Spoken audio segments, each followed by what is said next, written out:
My husband disappeared the same day I gave birth to our son. We had been together for 3 years, married for 2. He was everything you could ask for in a man: kind, supportive, funny, attentive. He never forgot anniversaries. He'd kiss my forehead every morning and make me coffee just the way I liked it. When I found out I was pregnant, he cried tears of joy. He told me it was the happiest day of his life.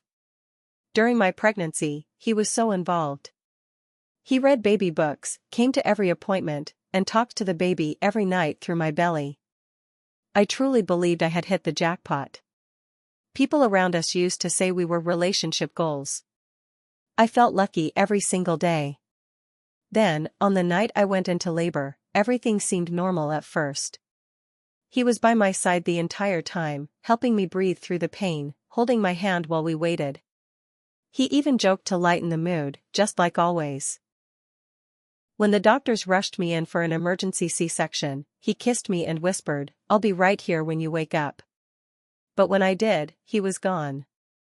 At first, I assumed he had stepped out to grab food or make a call. Hours passed. No sign. I started to panic. I called his phone, straight to voicemail. I asked the nurses, they hadn't seen him. I contacted his family, they hadn't heard from him either. They were just as confused as I was. The hospital released me 2 days later. I went home with our newborn, alone. No word from him. Not a single text, call, or clue. I filed a missing person report. I searched his email, his social media, his bank account. Nothing. It was as if he had vanished off the face of the earth. I was devastated. I had just gone through surgery, I was sleep-deprived, hormonal, broken. And the person I needed most had abandoned me at the most vulnerable moment of my life. 4 months, I struggled. I cried myself to sleep while holding a baby I couldn't stop staring at. He had my husband's eyes. Every time my son smiled, it hurt.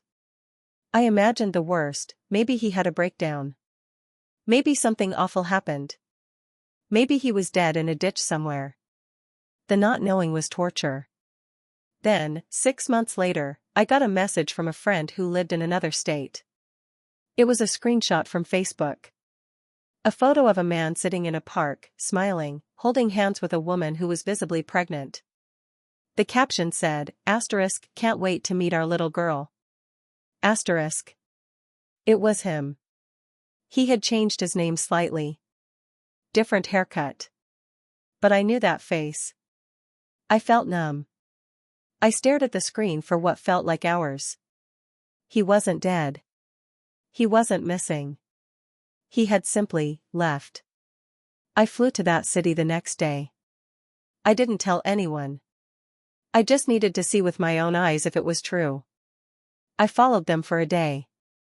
I watched him laugh, rub her belly, help her carry groceries, kiss her forehead. All the things he used to do with me. I watched him walk into a house that wasn't ours. A life that didn't include me. Or our son. I never confronted him. I